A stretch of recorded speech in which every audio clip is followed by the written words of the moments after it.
Ndagusuhuje inshuti mukundwa, amahoro ya Kristo abe kuri wowe. Dukomeje kwiga igitabo ubutumwa ku basore, tugeze ku cyigisho cy'154, gushyingirwa no gushyingira. Imana yashyize abantu mu isi kandi bafite uburenganzira bwo kurya, kunywa, gucuruza, gushyingiranwa no gushyingira. Ariko biba byiza iyo ibyo bintu bikozwe mu kubaha Imana.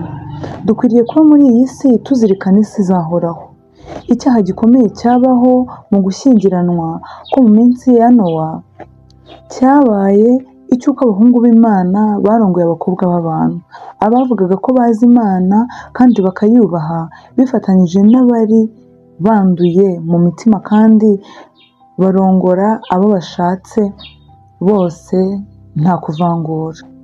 Hariho benshi muri iki gihe cyacu badafite ubunararibonye bwimbitse mu byo kwizera bazakora rwose ibisa nk'ibyakorwaga mu minsi ya Nowa. Bazashyingiranwa hatabayeho kugenzurana ubwitonzi n'ubushishozi no gusenga. Benshi barahari ndetse barahira indahiro zera nta kubitekerezaho nk'uko bagenza igihe binjiye muri gahunda y'ubucuruzi. Urukundo nyakuri si rwo ruba intandaro yo komatanywa kwabo. Urukundo rw'agahararo ntirwera. Igitekerezo cyo gushyingiranwa gisa n'igifite imbaraga iroga itwara intekerezo za benshi mu basore. Abantu babiri barahura bakamenyana bagakundana by'agahararo maze intekerezo zabo zose zigatwarwa rwose. Ubwenge bwabo buhinduka impumyi kandi gushyira mu gaciro kwabo kukavaho. Bene abo ntibazumvira inama n'imwe bagirwa cyangwa ngo bumvire ubuyobozi ubwo ari bwo bwose, ahubwo batsimbarara mu nzira bishakira batitaye ku ngaruka bizazana. Nk'uko bigenda ku ndwara y'icyorezo cyangwa indwara yandura igomba gukora ibyayo, urukundo rw'agahararo narwo rubatwara. Ikindi biba bisa rwose naho nta kintu kibaho cyaruhagarika. Bishoboka ko haba hariho abantu babakijije babona ko aba bombi baramutse bashyingiranywe kubana kwabo gushobora kuzababyarira umubano mu buzima bwabo bwose. Nyamara kubinginga no kubahendahenda birakorwa bikaba iby'ubusa. Bishoboka ko kubw'uko kubana kwabo usanga kuba ingirakamaro kumwe Imana yari kuzahera umugisha mu murimo wayo kuzagwabira cyangwa se kugatsembwa. Nyamara inama bagirwa n'ibyo bemezwa nabyo byose ntibabyumvire.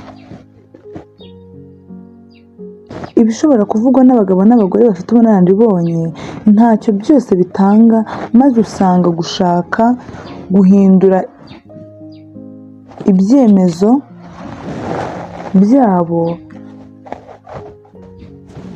by'aberekejeho biba iby'ubusa. Bazinukwa amateraniro yo gusenga ndetse n'ikindi kintu cyose cyerekeye iyobokamana. Usanga buri wese yaratwawe n'undi rwose, bityo inshingano z'ibyo bagomba gukora mu buzima zikirengagizwa nk'aho ari ingingo zivuga iby'agaciro gake. Buri joro aba basore bageza igicuku cy'imishyi baganira. Baba baganira se ku ngingo zikomeye kandi z'agaciro? Ashwida, ahubwo baba baganira ku bintu by'ubupfapfa bitagira umumaro.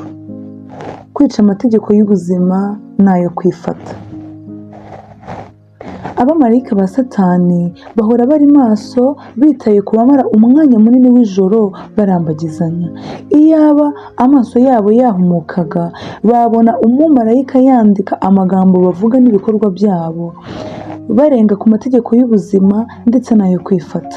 Byaba byiza kurushaho baramutse baretse amwe mu masaha bamara barambagizanya mbere yo gushyingiranwa bakayazigamira kuyakoresha igihe bazaba barashyingiranwa. Nyamara ikiri rusange ni uko usanga gushyingiranwa gushyira iherezo ku rukundo rwimbitse rugaragazwa mu minsi yo kurambagizanya.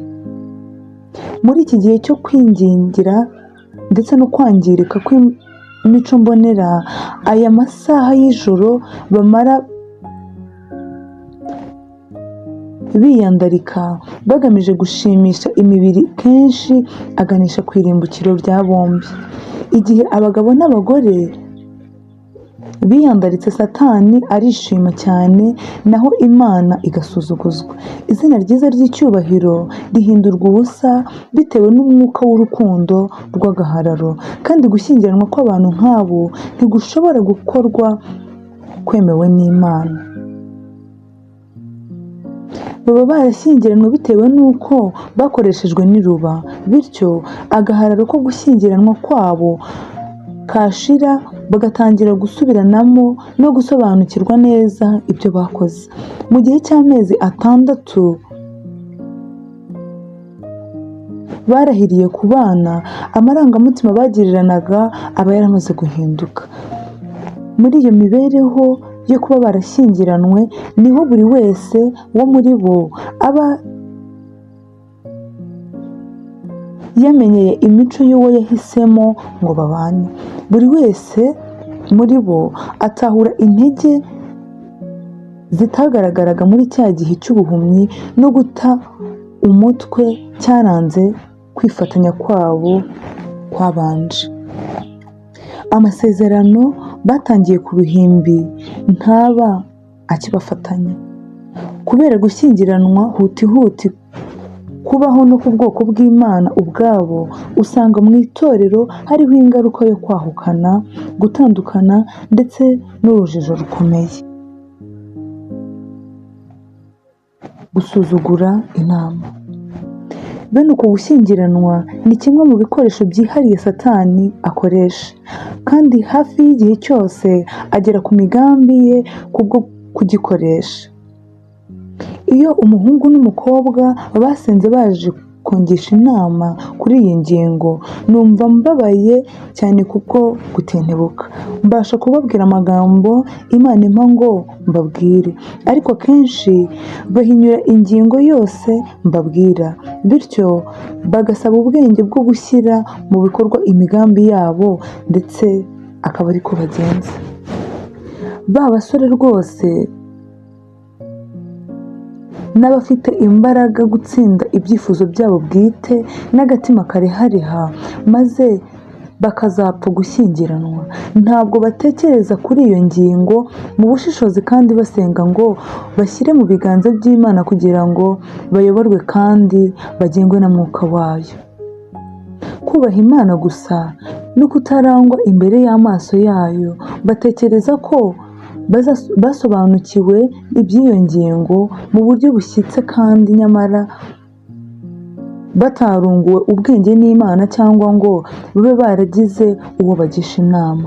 Iyo amazi aba yaramaze kurenga inkombe, baza gutahura ko bakoze ikosa rikomeye, ko bashyize mu kaga umunezero wabo muri ubu buzima ndetse n'agakiza k'ubwenge bwabo. Ntibemeye ko hari undi muntu wagira icyo amenya kuri iyi ngingo uretse bo ubwabo, mu gihe iyo baza kwemera inama bagombye kuba baririnze imyaka y'umubabaro n'agahinda. Nyamara aba biyemeje rwose gukurikira inzira bishakiye, banga inama bagirwa rwose. Gutwarwa n'amarangamutima bitera aba bantu kutumvira iby'umutimanama ubabwira. Ibiranga urukundo nyakuri. Urukundo rukomoka mu ijuru ntabwo urukundo ruba rugutegeka, kandi ntabwo ari impumyi. Urukundo ruratunganye kandi rurera. Nyamara irari ry'umutima wa kamere naryo ni ikindi kintu. Mu gihe urukundo rutunganye ruzazirikana Imana mu byo rugambirira byose, kandi rugakora ibihuje rwose n'umwuka w'Imana. Irari rya kamere naryo riba ryishakira ibyaryo gusa, rihutiraho, ntiryemerera kugira inama, risuzugura ibyo ribwirwa byose, kandi icyo rihisemo nicyo ryimika. Ubuntu bw'Imana buzagaragarizwa mu myitwarire yose y'umuntu ufite urukundo nyakuri. Kwifata, kwiyoroshya, kuvugisha ukuri, imico mu masezerano yo gushyingiranwa. Abagengwa n'iyo mico ntibazatwarwa no kwigumanira na bagenzi babo kugeza ubwo batakita ku materaniro yo gusenga na gahunda y'iby'iyobokamana. Gushaka ubuyobozi bw'Imana. Niba abasore n'inkumi bari bafite akamenyero ko gusenga bakiri mu minsi mbere yo gutekereza ibyo gushyingirwa, umunsi batangiye gutekereza gutera iyi ntambwe bari bakwiriye noneho gusenga inshuro enye. Gushaka ni ikintu